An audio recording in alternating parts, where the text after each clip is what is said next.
नमस्कार, मैं फिर से स्वागत करता हूँ इस कोर्स में जिसका नाम मैकेनिकल बिहेवियर ऑफ मटेरियल्स है। लास्ट पार्ट में हमने देखा था कि 2D स्ट्रेस स्टेट क्या है, 3D स्ट्रेस स्टेट क्या है। इस पार्ट में हम स्ट्रेस टेंसर और एक जनरल वे जो है ट्रांसफॉर्मेशन का स्ट्रेस टेंसर का और हाइड्रोस्टैटिक और डेरिवेटिव स्ट्रेस स्टेट क्या है, ये भी इस पार्ट में हम देखेंगे। तो चलिए चालू करते। हमने जब स्ट्रेस को ट्रांसफॉर्म किया था, यानी किसी स्ट्रेस टेंसर है मेरे पास, उसको ट्रांसफॉर्म करता हूँ तो मुझे कुछ इक्वेशंस मिलेंगे दूसरे कोऑर्डिनेट एक्सिस में। तो अभी हम केस कंसिडर करेंगे 2D स्ट्रेस स्टेट के लिए। एक जनरल स्ट्रेस टेंसर है मेरा 2D स्ट्रेस स्टेट, और उसको ट्रांसफॉर्म करेंगे एक अलग एक्सिस में।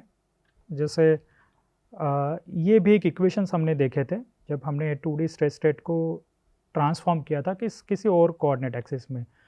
तो मैं जो बोल रहा हूँ, जैसे मेरे पास एक कोऑर्डिनेट एक्सिस है, उसमें एक स्ट्रेस स्टेट है और इसको मैं ट्रांसफॉर्म करता हूँ एक अनदर फ्रेम ऑफ रेफरेंस या किसी और एलिमेंट पे जो थीटा डिग्री टिल्ट है इस इनिशियल रेफरेंस एक्सिस से, जैसे कि यहाँ पे x1 डैश और x2 डैश है।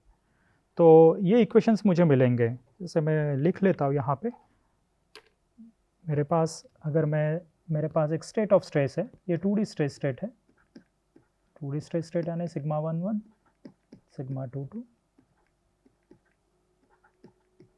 इसको मैं ट्रांसफॉर्म कर रहा हूँ किसी और एक्सिस में, तो मेरे पास सिग्मा 1 डैश मिलेगा, sigma 2 dash sigma 1 dash 2 dash और सिग्मा 2 डैश 1 डैश। हमने देखा था कि सिग्मा 2 1 और सिग्मा 1 2 इक्वल होते हैं क्योंकि ये सिमेट्रिक मैट्रिक्स होती है। तो इसी इक्वेशंस को हमने ट्रांसफॉर्म किया था इस इक्वेशंस में। तो ये इक्वेशंस इतनी बड़ी बड़ी है, इसको शॉर्ट फॉर्म में कैसे लिखा जाए, इसके लिए एक एलिगेंट वे है। जैसे अभी इसको हमने देखा था कि ज्योमेट्रिक फॉर्म में आसानी से कैसे समझे, जो हमने मोर्स सर्किल के द्वारा देखा था। पर अगर कंप्यूटर में हमें यही चीज़ कैलकुलेशंस करनी है तो एक सिंपल तरीका है, इसका नाम है डायरेक्शन कोसाइंस। तो डायरेक्शन कोसाइंस में पहले तो हम डिफाइन करते हैं कि डायरेक्शन कोसाइंस होते क्या है। तो डायरेक्शन कोसाइन मैं डिफाइन कर रहा हूँ, एक है AIJ जो कि कोसाइन है। किसका कोसाइन है? XI डैश का और XJ डैश का, इन दोनों के बीच का जो एंगल है उसका कोसाइन है, ये मेरा डायरेक्शन कोसाइन रहेगा। तो आइए इसको समझते हैं पहले।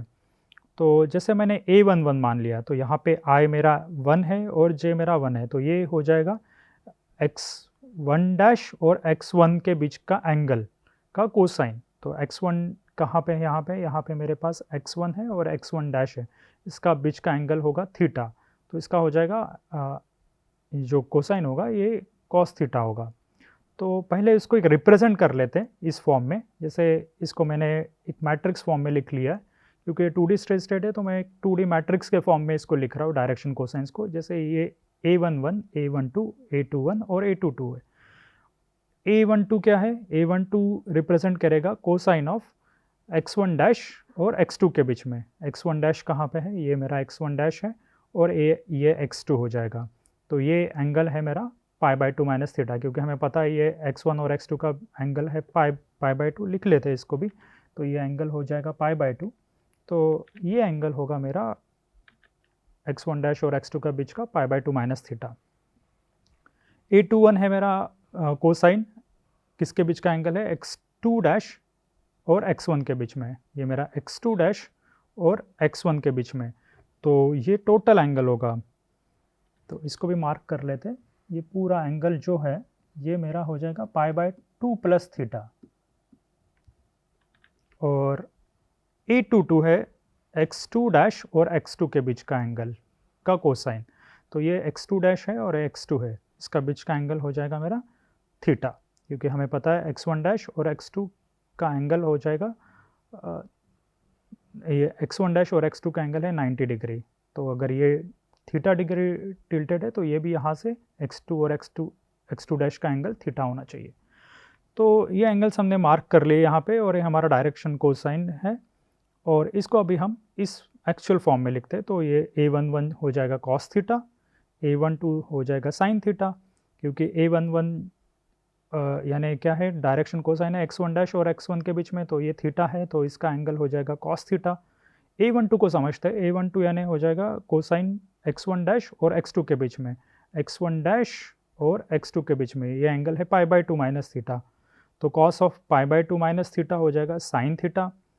सिमिलरली अगर हम A21 देखेंगे तो ये कोसाइन है x2 डैश और x1 के बीच में, x2 डैश और x1 के बीच में, तो ये टोटल एंगल हो जाएगा मेरा पाई बाई 2 प्लस थीटा, तो cos of pi by 2 plus theta हो जाएगा मेरा माइनस साइन थीटा।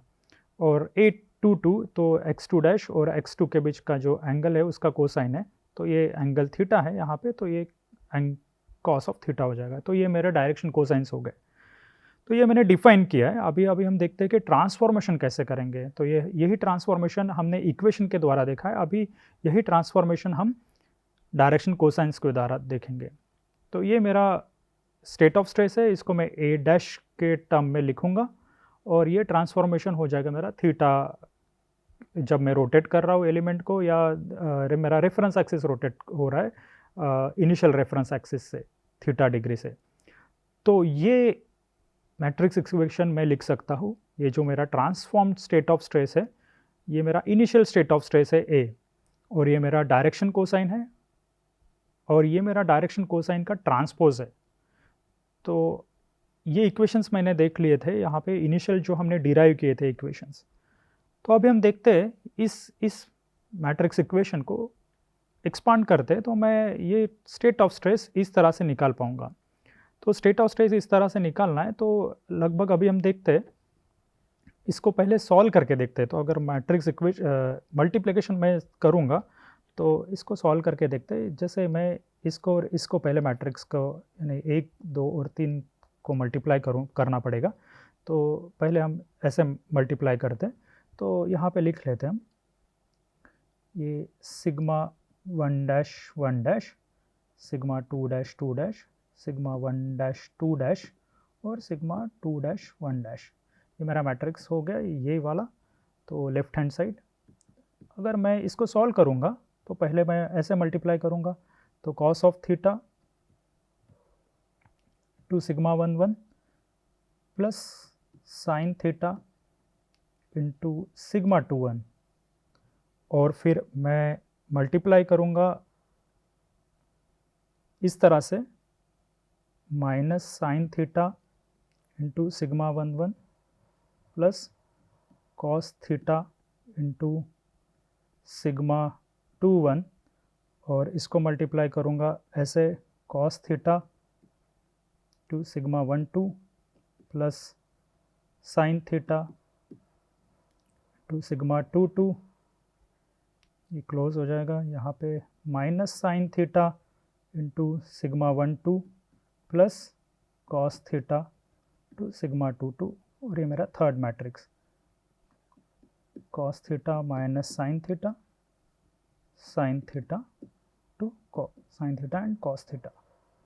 तो ये हो जाएगा मेरा प्रोडक्ट हो गया 1 और 2 का। अभी मैं फिर से इनको ऐसे मल्टीप्लाई करूँगा, तो मैं अगर ऐसे मल्टीप्लाई कर रहा हूँ तो मेरा पहला टर्म ऐसा आएगा cos of theta into sigma 1 1 plus sine theta two sigma 2 1। वैसे पहली टर्म लिख रहा हूँ यहाँ पे टू कॉस थीटा प्लस ये term cos of theta two sigma 1 2 plus sine theta two sigma 2 2 two sine theta, ये मेरी पहली टर्म आएगी। तो ये पहली टर्म हम देखेंगे, तो मेरा सिग्मा 1 डैश ये जो टर्म है, ये अगर LHS वाला मैं मैट्रिक्स ऐसे ही लिख रहा हूँ तो सिग्मा 1 डैश ये टर्म होगी मेरी।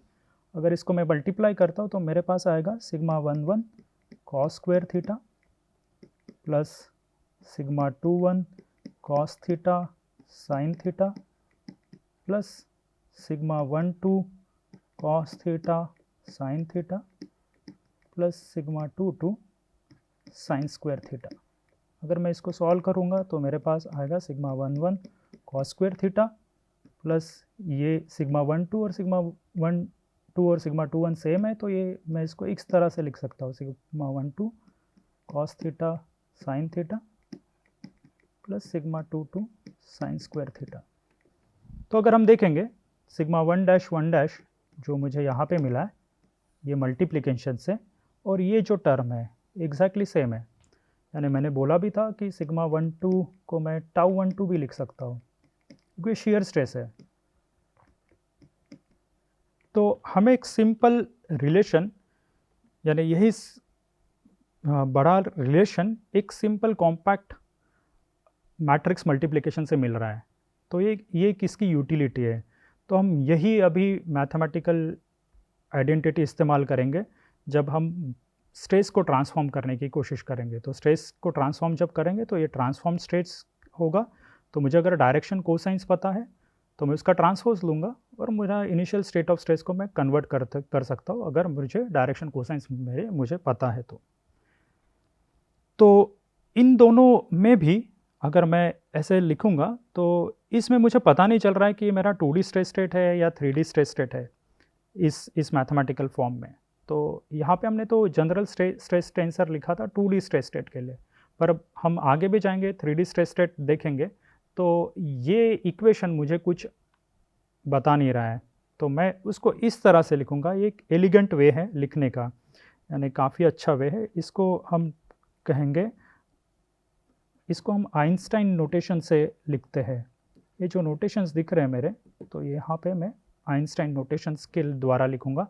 और ये यहाँ पे अगर 2D स्ट्रेस स्टेट है तो मेरा I और J की वैल्यू वेरी होगी 1 और 2 के बीच में। तो आगे बढ़ते हैं। तो इस कोर्स के लिए हम देखते हैं कि आइंस्टाइन नोटेशंस क्या है और उनकी यूटिलिटी क्या है। एक ब्रीफ इंट्रोडक्शन मैं आपको देना चाहता हूँ। तो देखते हैं कि टेंसर नोटेशंस में आइंस्टाइन नोटेशंस, यानी इसको हम आइंस्टाइन समेशन नोटेशंस और कन्वेंशन भी कहते हैं, इसका एक ब्रीफ इंट्रोडक्शन देखते हैं जो हमारे कोर्स के काम में आएगा। तो इसका रूल एक सिंपल रूल है, 3 रूल है यहाँ पे। तो एक रूल 1 है कि कोई भी इंडेक्स अगर 2 बार रिपीट हो रहा है एक टर्म में, वो सम होगा, उसका सम होगा। तो इसको समझते हैं। जैसे मैंने बोला था यहाँ पे इंडेक्स एक 1 to n वो कितना भी वेरी हो सकता है।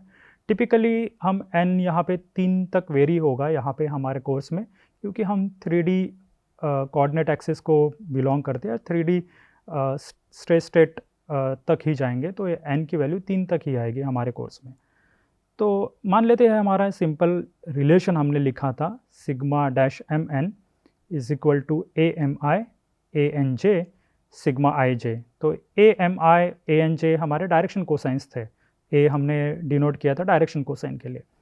तो यहाँ पे देखेंगे कि हमारे इंडेक्स जो 2 बार रिपीटेड है, तो यहाँ पे कौन से इंडेक्स 2 बार रिपीटेड है? अगर इस टर्म में देखेंगे राइट हैंड साइड पे, तो 2 बार रिपीट जो हो रहा है, m 1 बार है, n भी 1 बार है, i मेरा 2 बार आ रहा है, ये 2 इंडेक्स आ रहा है। यहाँ पे i में भी mi में एक i आ रहा है और सिग्मा ij में एक i आ रहा है, और n भी j भी 2 बार रिपीट हो रहा है यहाँ पे।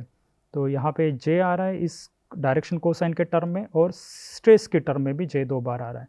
तो ये हमारे जो इंडेक्सेस है वो सम अप हो गए। तो मान लेते हैं हमने 2D स्ट्रेस स्टेट कंसिडर किया था, तो i की वैल्यू 1 या 2 हो सकती है। तो इसको लिखते हैं, एक एग्जांपल लेते हैं कि j की वैल्यू मान लेते हैं 1 से 2 वेरी होगी। तो इस टर्म को हम लिखेंगे, यहाँ पे पहले j की वैल्यू हम 1 लिखेंगे और फिर j की वैल्यू 2 होगी। तो अगर इस टर्म को मैं एक्सपांड करूँगा तो यहाँ पे AMI AN1, यहाँ पे j की वैल्यू मैंने 1 ली है, सिग्मा I1, और यहाँ पे j की वैल्यू 1 है। दूसरा टर्म होगा AMI plus AN2 sigma I2, AMI AN2 sigma I2। तो यहाँ पे मैंने j की वैल्यू 2 लिखी है, यहाँ पे 1 थी j की वैल्यू और यहाँ पे 2 हो गई है। तो ये मेरा समेशन हो गया j के लिए, j सम्ड अप हो गया मेरा यहाँ पे। अभी हम सेम चीज़ i के लिए करेंगे। तो यहाँ पे मैं पहले i की वैल्यू 1 लिखूँगा इस इक्वेशन में, और फिर i की वैल्यू 2 लिखूँगा और इसका समेशन करूँगा। तो यहाँ पे ये AM1 AN1 सिग्मा 1 i की वैल्यू 1 रखी है, इस टर्म में भी i की वैल्यू 1 होगी, AM1 AN2 सिग्मा 1 2 प्लस यहाँ पे i की वैल्यू मैं 2 रखूँगा। तो AM2 AN1 sigma 2 1 plus AM2 AN2 sigma 2 2।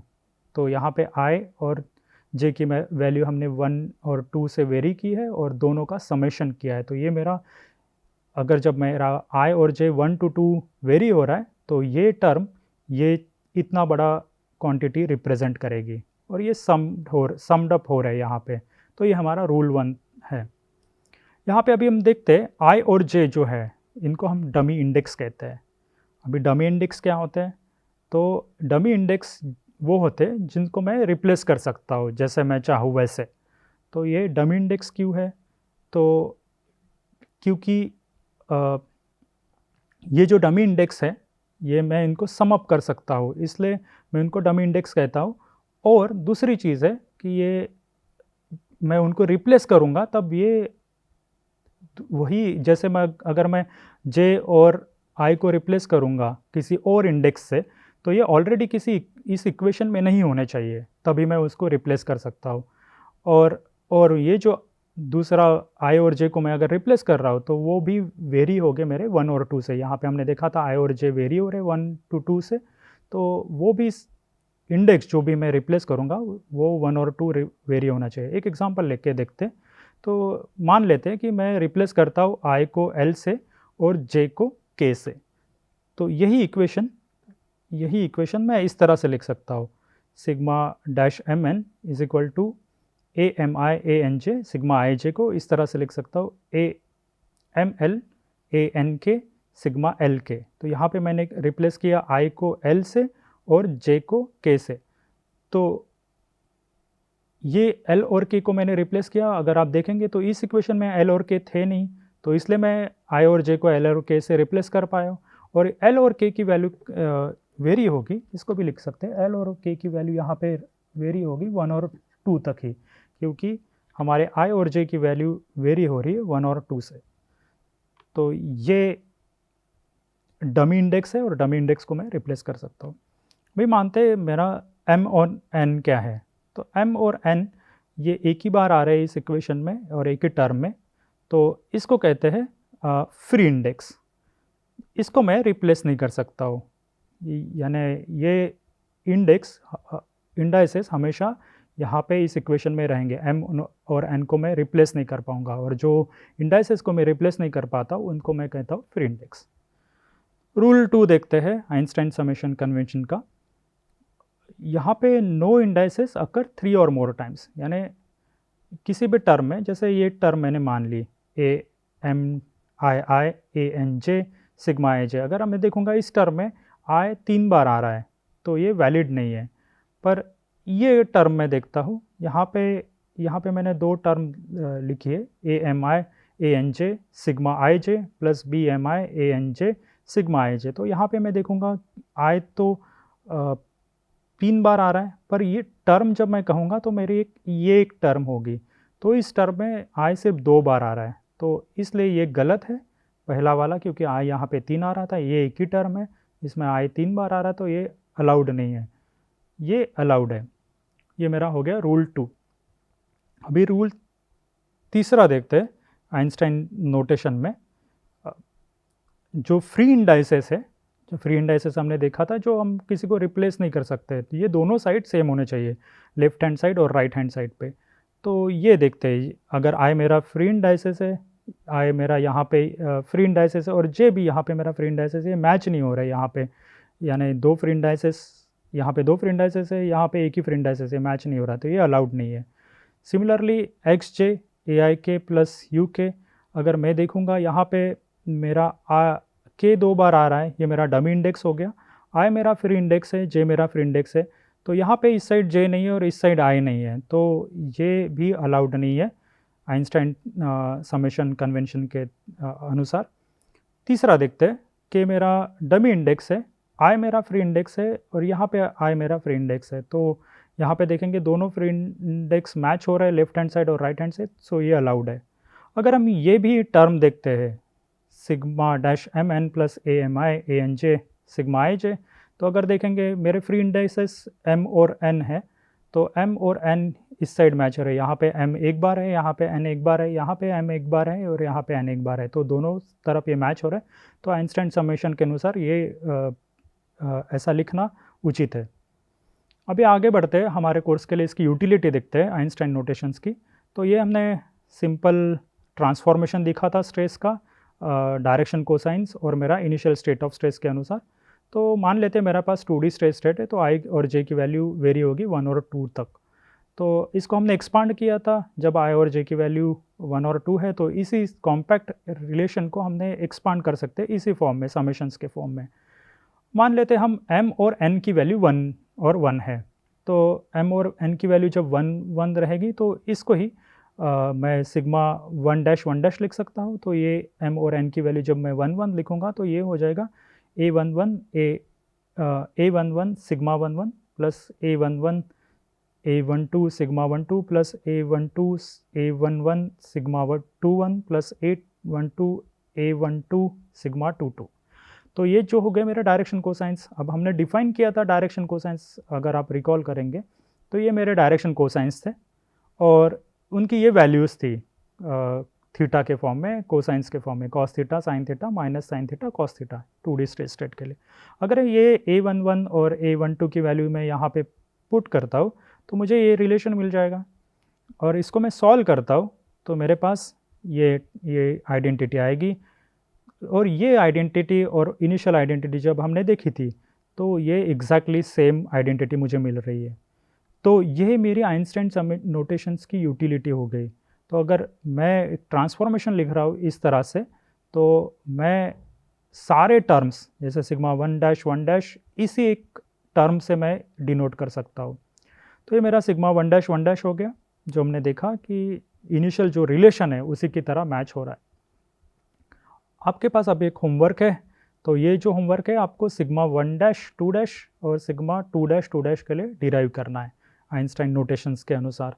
तो आप ये इसको एक्सपांड करिए। यहाँ पे m और n की वैल्यू क्या होगी, यहाँ पे m और n की वैल्यू होगी, m की वैल्यू होगी 1, यहाँ पे n की वैल्यू होगी 2 और यहाँ पे m की वैल्यू होगी 2 और n की वैल्यू होगी 2। तो आप अगर आप इसको एक्सपांड करोगे इस टर्म को, और i और j की वैल्यू 1 और 2 तक वेरी होगी, तो आपको एक आइडेंटिटी मिलेगी। उस आइडेंटिटी में आप ये वैल्यूज़ पुट करके देखिए और देखिए आपको ये इनिशियल वैल्यूज़ मिलती है कि नहीं। तो ये हो गया हमारे आइंस्टाइन नोटेशंस की यूटिलिटी। अभी आते हैं हम 3D स्ट्रेस स्टेट के लिए।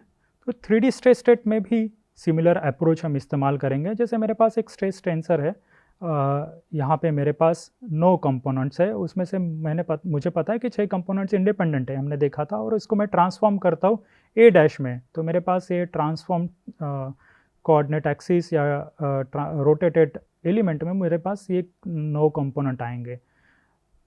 अब भी हम इसको इस तरह से भी समझ सकते हैं, मेरे पास कोऑर्डिनेट एक्सिस है और मैंने ये x1 डैश x2 डैश और x3 डैश ये रोटेटेड है, ये मेरे इनिशियल फ्रेम ऑफ रेफरेंस है। इसको मैं ट्रांसफॉर्मेशन मैट्रिक्स के इक्वेशन में ऐसे लिख सकता हूँ, a dash is equal to d transpose. ये मेरा मैट्रिक्स इक्वेशन हो गया ट्रांसफॉर्मेशन के लिए। और टेंसर नोटेशन में मैं सिंपल यही रिलेशन इस्तेमाल कर सकता हूँ, पर यहाँ पे प्रीवियस केस में i और j की वैल्यू कितनी थी 2D स्ट्रेस स्टेट में 1 और 2 थी। इस केस में i j वेरी हो गए 1 2 और 3 तक। ये हो गया मेरा 3D स्ट्रेस स्टेट का ट्रांसफॉर्मेशन। तो ये रिलेशन अभी हम यही इस्तेमाल करेंगे हमारे कोर्स में, ये आइंस्टाइन समेशन नोटेशन के द्वारा। तो जब कभी भी अगर ये i और j की वैल्यू मेंशन नहीं की होगी कोर्स में, तो i और j वेरी हो गया हमेशा 1 2 3 तक, क्योंकि हम हमेशा एक कोऑर्डिनेट एक्सिस जो हम 3 कोऑर्डिनेट एक्सिस मान के चल रहे और कार्टेशियन कोऑर्डिनेट्स मान के चल रहे हैं, और 3D स्ट्रेस स्टेट हम कंसिडर करेंगे। तो i और j की वैल्यू 1 और 3 तक वेरी होगी। अभी ये हो गया हमारा जनरल ट्रांसफॉर्मेशन स्ट्रेस स्टेट का, 3D तक हमने देख लिया है। अभी हम देखते हैं कि हाइड्रोस्टैटिक और डेविएटेरिक स्ट्रेस स्टेट क्या है। तो ये मेरा स्ट्रेस टेंसर है। स्ट्रेस टेंसर आप कभी देखेंगे तो किसी की बुक्स में ये इस सिग्मा के नीचे 2 अंडरलाइन होती है, इस तरह से भी डिनोट किया जाता है टेंसर को। तो मेरे पास ये 9 कंपोनेंट हैं और उनमें से कितने कंपोनेंट मेरे इंडिपेंडेंट हैं, उनमें से मेरे 6 इंडिपेंडेंट कंपोनेंट हैं, क्योंकि हम देख रहे हैं ये जो 6 कौन से इंडिपेंडेंट है, ये और ये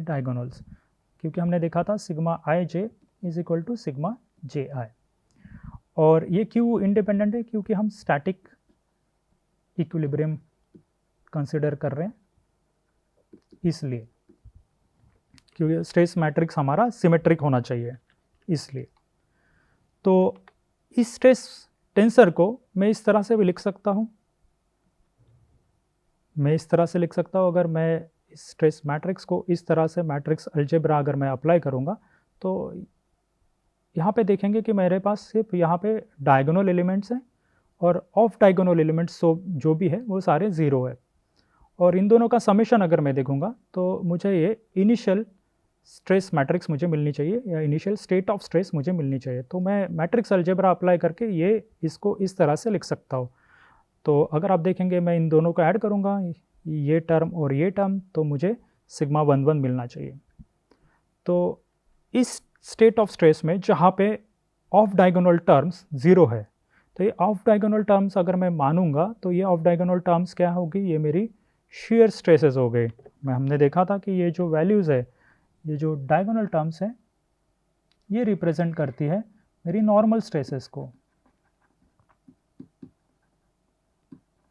और ये जो ऑफ डायगोनल टर्म्स है ये रिप्रेजेंट करती है शेयर स्ट्रेसेस को। तो इस केस में हम देखेंगे कि सिर्फ मेरे पास डायगोनल टर्म्स है, यानी कि सिर्फ नॉर्मल स्ट्रेसेस है, तो इसको हम कहेंगे हाइड्रोस्टैटिक स्ट्रेस स्टेट। इस स्ट्रेस स्टेट को हम कहेंगे, जहाँ पे मेरे पास शेयर कंपोनेंट्स हैं, इस स्ट्रेस स्टेट को कहेंगे हम डेविएटोरिक स्ट्रेस स्टेट। तो इसकी यूटिलिटी क्या है अभी हम देखेंगे। यहाँ पे हम पहले सिग्मा एम डिफाइन कर लेते हैं। तो सिग्मा एम मैं डिफाइन कर रहा हूँ, इसको मैं मीन नॉर्मल स्ट्रेस या हाइड्रोस्टैटिक प्रेशर और स्ट्रेस कहता हूँ। तो सिग्मा एम को मैं इस तरह से लिख सकता हूँ, sigma 1 1 plus sigma 2 2 plus sigma 3 3 upon 3। ये इसका मीन स्ट्रेस हो गया, तीनों स्ट्रेसेस का, तीनों नॉर्मल स्ट्रेसेस का मीन स्ट्रेस हो गया। यहाँ पे नॉर्मल स्ट्रेसेस कौन से सिग्मा 1 1 सिग्मा 2 2 और सिग्मा 3 3 का एवरेज लूँगा तो ये मेरे पास मीन स्ट्रेस होगा। किसी किसी बुक्स में ये इस तरह से भी लिखा जाता है, सिग्मा एम या सिग्मा एच भी लिखा जाता है। तो ये हाइड्रोस्टैटिक स्ट्रेस स्टेट और या हाइड्रोस्टैटिक प्रेशर को डिनोट करता है। इसको मैं सिग्मा 1 सिग्मा 2 और सिग्मा 3 के द्वारा भी लिख सकता हूँ। ये सिग्मा 1 सिग्मा 2 सिग्मा 3 ये मेरे प्रिंसिपल स्ट्रेसेस है। ये हमने देखा था 3D स्ट्रेस स्टेट में, अगर मैं प्रिंसिपल स्ट्रेसेस निकालूंगा तो मैं इस तरह से भी लिख सकता हूँ, क्योंकि हमने देखा था कि इनका addition sigma 1 1 plus sigma 2 2 plus sigma 3 3 plus sigma 1 plus sigma 2 plus sigma 3 ये एक इनवेरिएंट है। तो मैं इसको इन प्रिंसिपल स्ट्रेसेस के द्वारा भी लिख सकता हूँ। तो अभी देखते हैं ये हाइड्रोस्टैटिक स्ट्रेस स्टेट और डेविएटोरिक स्ट्रेस स्टेट करता क्या है। तो मान लीजिए मेरे पास इनिशियल क्यूब है एक, और इसको मैं एक पहले केस में अगर हम इसको रिप्रेजेंट करेंगे, एक जो ओपन क्यूब है, इसको मैं तीनों तरह से कॉम्प्रेस कर रहा हूँ। यहाँ पे मैंने मान लिया कि ये सिग्मा जो एम है ये एक तो टेंशन होगा नहीं तो कॉम्प्रेशन होगा। तो ये एक तो प्योर टेंशन या प्योर कॉम्प्रेशन हो गया। मान लीजिए इस केस में मैं प्योर कॉम्प्रेशन को दिखा रहा हूँ, ये सिग्मा मीन स्ट्रेस जो है। तो अब देखेंगे कि ये नॉर्मल स्ट्रेसेस है 3 डायरेक्शन पे, और ये इसको कॉम्प्रेस कर रहे हैं। तो ये क्यूब जो है वो इसका वॉल्यूम चेंज हो गया और इसका शेप चेंज नहीं हुआ है। अगर देखेंगे तो ये क्यूब का क्यूब ही रहेगा, इनिशियल क्यूब था वो फाइनल मुझे क्यूब ही मिला। तो यहाँ पे हम देखेंगे, यहाँ पे सिर्फ मेरा इलास्टिक वॉल्यूम चेंज होगा, यहाँ पे शेप चेंज नहीं हो रहा है। तो मेरा हाइड्रोस्टैटिक स्ट्रेस स्टेट क्या करता है, हाइड्रोस्टैटिक स्ट्रेस स्टेट मेरा वॉल्यूम चेंज करेगा पर शेप चेंज नहीं करेगा। तो अगर हम देखेंगे इस केस में डेविएटोरिक स्ट्रेस स्टेट में, ये मेरा यहाँ पे, क्योंकि यहाँ पे मेरे पास नॉर्मल स्ट्रेसेस है और शेयर स्ट्रेसेस भी है, तो ये शेप चेंज करेगा। पर यहाँ पे देखेंगे कि ये मेरा इनिशियल क्यूब है और ये मेरा फाइनल जब डिफॉर्म्ड हो गया because of this stress state, ये स्ट्रेस स्टेट की वजह से, तो ये शेप चेंज यहाँ पे मुझे मिल रहा है पर वॉल्यूम चेंज नहीं मिल रहा है। तो डेविएटोरिक स्ट्रेस स्टेट मेरा वॉल्यूम चेंज नहीं करेगा, सिर्फ शेप चेंज करेगा। ये हम देखेंगे डिफॉर्मेशन हम जैसे जैसे आगे बढ़ेंगे, जिस प्लास्टिसिटी में ये डेविएटोरिक स्ट्रेस स्टेट की बहुत यूटिलिटी है। तो यहाँ पे मैं लिखना चाहता हूँ, जब ये जो हाइड्रोस्टैटिक स्ट्रेस स्टेट है, हाइड्रोस्टैटिक स्ट्रेस स्टेट है या सिग्मा एम है, ये मेरा इलास्टिक वॉल्यूम चेंज करेगा तो इसलिए ये यील्ड स्ट्रेंथ जो मटेरियल हम डिफॉर्म होता है, जहाँ पे इलास्टिक टू प्लास्टिक ट्रांजिशन है, इसके ऊपर कोई अफेक्ट नहीं करेगा, पर ये फ्रैक्चर स्ट्रेन पे अफेक्ट करेगा। ये हम देखेंगे जब हम फ्रैक्चर की बात करेंगे या प्लास्टिसिटी डिटेल में देखेंगे। तो ये जो स्ट्रेस स्टेट है सिग्मा वाई को अफेक्ट नहीं करेगा, ये फ्रैक्चर स्ट्रेन को अफेक्ट करेगा। ये जो डेविएटोरिक स्ट्रेस स्टेट है ये सिग्मा वाई को अफेक्ट करेगा, ये जनरली फ्रैक्चर स्ट्रेन को अफेक्ट नहीं करता है। तो अभी हम देखेंगे, यहाँ पे अभी मैं एक आपको एक्सरसाइज देना चाहता हूँ। अब J1, J2, J3 ये 3 इनवेरिएंट्स थे, हमने देखे थे। 3D स्ट्रेस स्टेट में हमें 3 इनवेरिएंट्स मिलते। तो यहाँ पे आप देखेंगे कि J1 आप कैलकुलेट करके देखेंगे इस केस में डेविएटोरिक स्ट्रेस स्टेट में। तो J1 क्या होता है, समेशन ऑफ डायगोनल एलिमेंट्स। ये जो है समेशन अगर आप देखेंगे तो ये J1 अगर आप क्विकली करेंगे तो ये 0 आता है यहाँ पे। अभी मैं आपको एग्जांपल दिया था J1 का, अब J2 निकाल के देखिए और J3 निकाल के देखिए। तो ये जो J2 है ये प्लास्टिसिटी में, या हम देखेंगे यील्डिंग क्राइटेरिया में काम में आएगा। इसलिए आप इस J2 के ऊपर आप इसको कैलकुलेट करके देखें कि इस डेविएटोरिक स्ट्रेस स्टेट के लिए J2 क्या आता है। तो हमने 2 चीज़ें देखी यहाँ पे। कोई भी स्ट्रेस स्टेट मेरा, मैं उसको 2 तरह से डिवाइड कर सकता हूँ, हाइड्रोस्टैटिक स्ट्रेस स्टेट और deviatoric stress state. Hydrostatic stress state मेरा इलास्टिसिटी पार्ट को गवर्न करता है मेजरली, और डेविएटोरिक स्ट्रेस स्टेट मेरा शेप चेंज यानी प्लास्टिक डिफॉर्मेशन में ये डेविएटोरिक स्ट्रेस स्टेट काम में आता है। तो कोई भी स्ट्रेस के कंपोनेंट्स मैं इस तरह से डिवाइड कर सकता हूँ। ये हमने इसकी यूटिलिटी जानी है। अभी नेक्स्ट क्लास में हम देखेंगे कि स्ट्रेन क्या है। अभी तक यहाँ पे हमने देखा कि स्ट्रेस क्या थे, डिफरेंट टाइप ऑफ स्ट्रेसेस, या स्ट्रेस मैट्रिक्स हमने देखा था, स्ट्रेस टेंसर हमने देखा था। फिर हमने देखा कि स्ट्रेस के जो कंपोनेंट्स है वो इंडिपेंडेंट कितने हैं, और स्ट्रेस का ट्रांसफॉर्मेशन कैसे होगा किसी भी कोऑर्डिनेट एक्सिस में। अभी हमने देखा कि एक स्ट्रेस स्टेट को किस तरह से हम डिवाइड कर सकते हैं हाइड्रोस्टैटिक और डेविएटोरिक स्ट्रेस स्टेट में। नेक्स्ट पार्ट में हम जानेंगे कि स्ट्रेन क्या है। अभी यहाँ पे मैं रुकता हूँ। धन्यवाद।